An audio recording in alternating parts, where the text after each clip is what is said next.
Assalamualaikum warahmatullahi wabarakatuh. Halo anak-anak hebat. Hari ini kita akan mempelajari bahasa Indonesia ya. Sekarang kita sudah memasuki bab 7, aku bisa berempati. Tujuan pembelajaran hari ini adalah setelah kalian mempelajari bab ini, kalian bisa mengambil hikmah dari cerpen tentang empati dan mempraktikkan dalam kehidupan sehari-hari. Kalian akan semakin mahir menggunakan ungkapan, peribahasa, dan kalimat majemuk bertingkat, serta terampil membuat puisi dan menulis resensi buku. Kalian juga dapat membedakan antara mitos dengan fakta. Baiklah anak-anak, apakah kalian sudah siap-siap untuk belajar?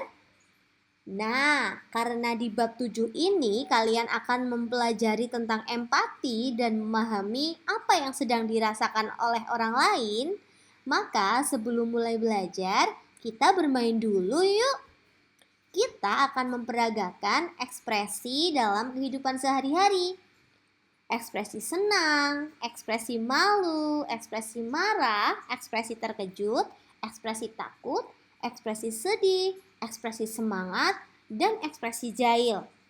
Coba kita praktekkan satu persatu ya. Mana ekspresi senang? Wah, luar biasa. Kalau kamu sedang malu, seperti apa wajahmu? Oh, seperti itu. Kalau kamu sedang marah, sangat menakutkan ya. Kalau kamu terkejut bagaimana? Kalau kamu sedang takut, sekarang coba. Kalau kamu sedang sedih, seperti apa wajahmu? Nah, sekarang tunjukkan semangatmu. Mana semangatmu? Keren. Sekarang ini nih wajah yang sering Bu Guru lihat di kelas dalam sehari-hari. Coba seperti apa ekspresi jahil? Kalian lucu-lucu sekali ya. Baiklah anak-anak, sekarang Bu Guru akan membacakan sebuah cerita.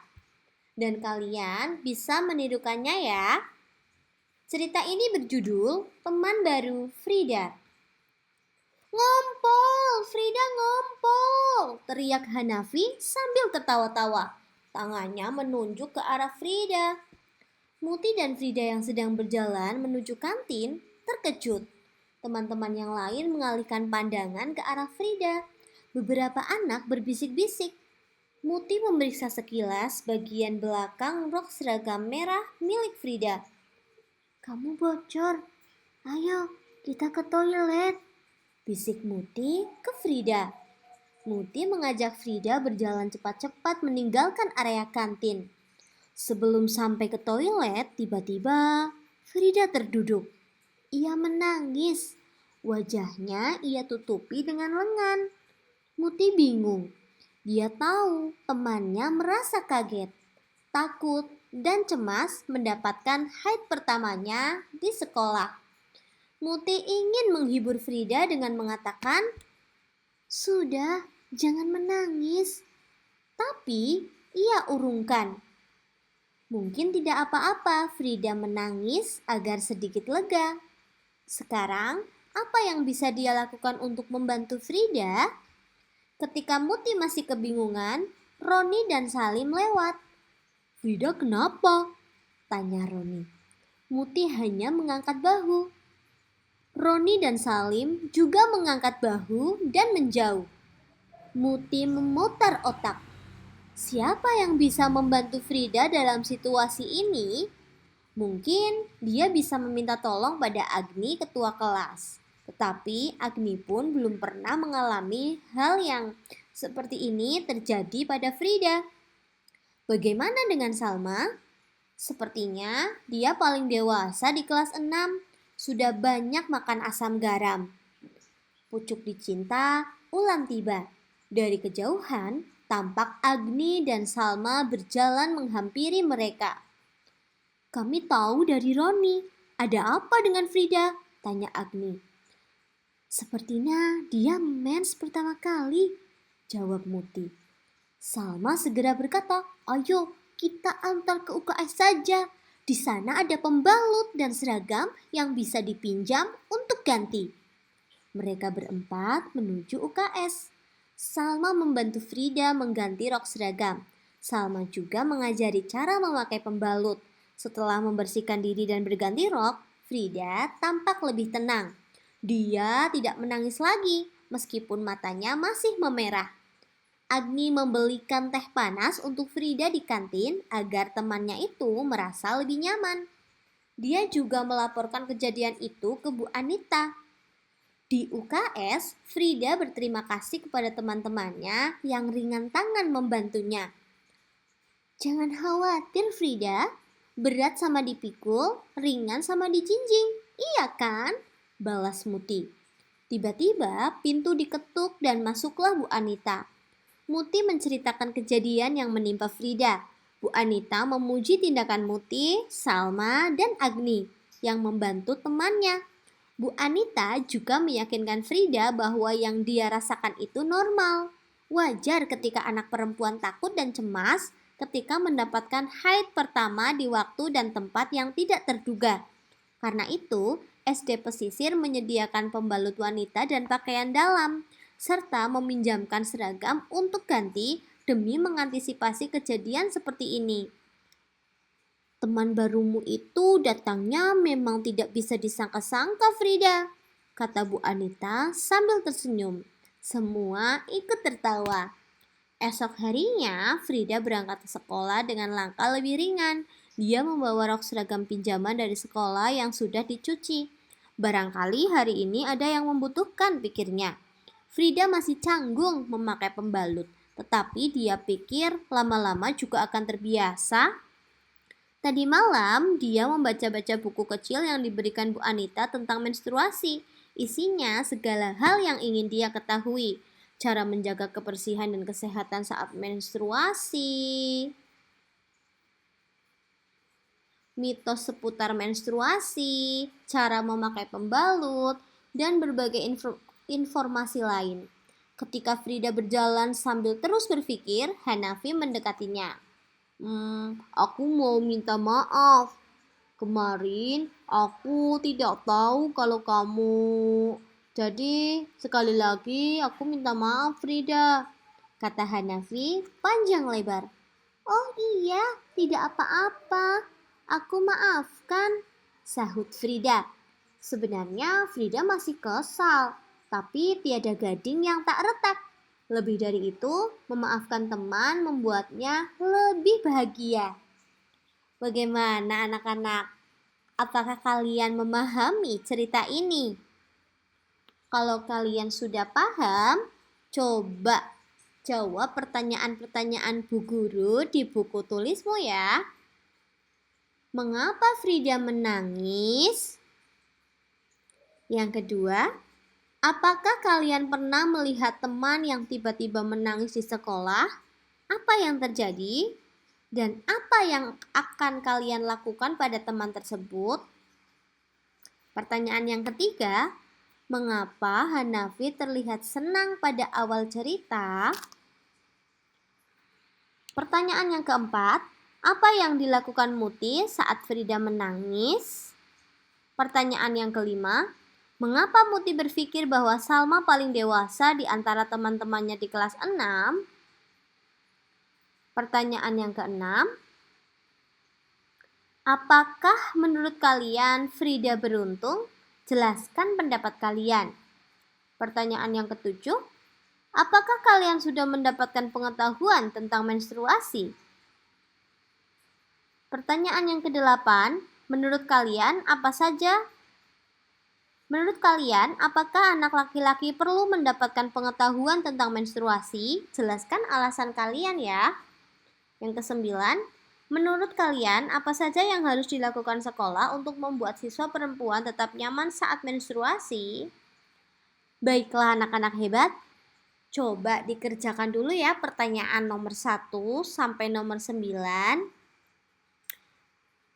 Kemudian, supaya kalian lebih memahami tentang cerita ini, yaitu tentang cerita yang berjudul Teman Baru Frida, coba sekarang kalian identifikasi.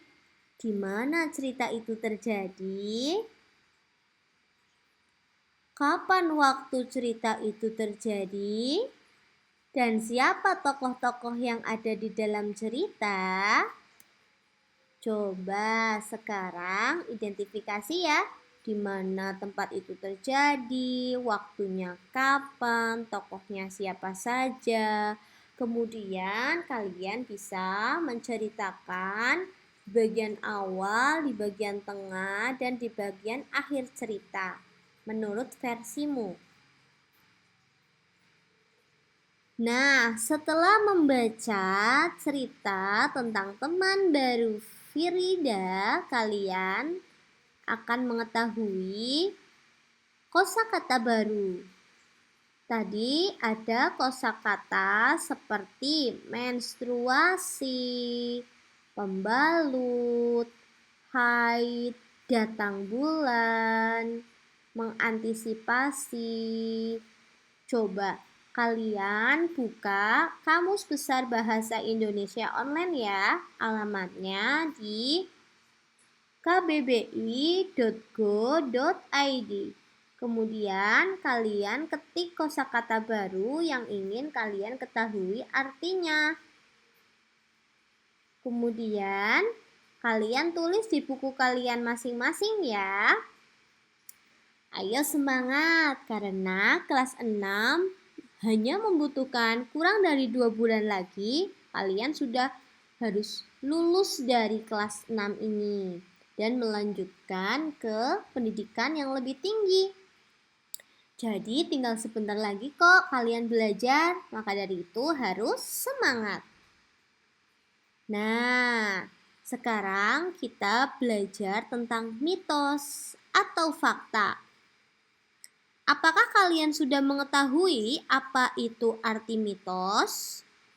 Mitos adalah sesuatu yang dipercaya oleh masyarakat luas meski belum terbukti kebenarannya. Kadang-kadang mitos berkaitan dengan tradisi yang sudah diyakini secara turun-temurun. Kalau fakta adalah sesuatu hal yang pasti terjadi, yang benar-benar nyata terjadi. Ada beberapa mitos dan fakta tentang menstruasi yang beredar di sekitar kita. Coba sekarang kalian tebak mitos atau fakta ya. Yang pertama, tidak boleh mencuci rambut ketika menstruasi. Mitos atau fakta? Yang kedua, ketika menstruasi sebaiknya tidak berolahraga. Mitos atau fakta? Yang ketiga, makanan tidak akan berpengaruh pada kontraksi otot rahim yang menyebabkan darah menstruasi keluar.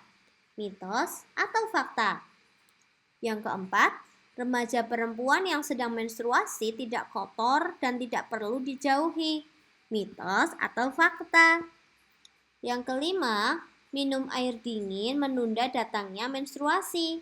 Mitos atau fakta? Yang keenam, rambut dan kulit lebih berminyak ketika menstruasi. Mandi dan mencuci rambut sangat dianjurkan. Mitos atau fakta? Yang ketujuh, menstruasi adalah darah kotor. Mitos atau fakta? Yang kedelapan, olahraga ringan dan peregangan dapat membantu mengurangi rasa nyeri yang dialami karena kram perut ketika menstruasi. Mitos atau fakta? Yang kesembilan, mengompres perut bagian atas dapat mengatasi rasa nyeri saat haid. Mitos atau fakta? Yang terakhir, makan nanas atau minuman bersoda dapat memperlancar menstruasi. Mitos atau fakta? Nah, selanjutnya, bagaimana cara kalian mendapatkan informasi tentang mitos atau fakta tersebut? Di mana atau kepada siapa kalian mencari informasi yang tepat untuk topik-topik berikut ini? Coba diskusikan dengan teman dan isilah tabel berikut ini ya. Yang pertama, kesehatan reproduksi. Sumber informasi terpercayanya siapa? Pinter, sumber informasi yang terpercaya adalah bisa dari bidan desa atau dari tenaga kesehatan di puskesmas. Yang selanjutnya, teknologi informasi. Sumber informasi terpercayanya siapa? Keren. Bisa dari bapak ibu guru atau dari internet. Yang ketiga, persahabatan. Sumber informasi terpercayanya siapa? Pintar sekali, bisa dari orang tua sendiri, dari kakak, atau dari sahabat sendiri. Selanjutnya tentang hiburan, seperti bacaan, tayangan, game, dan lain-lain. Sumber informasi terpercayanya dari mana? Bisa dari televisi atau dari media sosial. Kemudian cita-cita, pendidikan karakter, karir, dan masa depan. Nah, tadi di dalam cerita Teman Baru Frida, kalian juga membaca ada beberapa ungkapan dan peribahasa ya. Apa sih ungkapan dan peribahasa itu? Ungkapan adalah gabungan beberapa kata yang mempunyai makna baru yang berbeda dari kata-kata asalnya. Contoh, banting tulang artinya bekerja keras. Kepala batu artinya tidak mau mengikuti nasihat orang lain. Yang ketiga, buah tangan artinya oleh-oleh. Kalau peribahasa artinya apa? Peribahasa adalah kelompok kata atau kalimat yang susunannya tetap, isinya berupa perumpamaan, nasihat, atau prinsip hidup. Contoh, kalah jadi abu, menang jadi arang. Artinya, pada akhirnya yang menang dan yang tidak kalah, pada akhirnya yang menang dan yang kalah tidak mendapatkan apa-apa. Yang kedua, sudah jatuh tertimpa tangga, artinya mendapatkan musibah beruntun. Yang ketiga, buruk muka, cermin dibelah, artinya menyalahkan orang lain ketika yang sebenarnya bersalah adalah dirinya sendiri.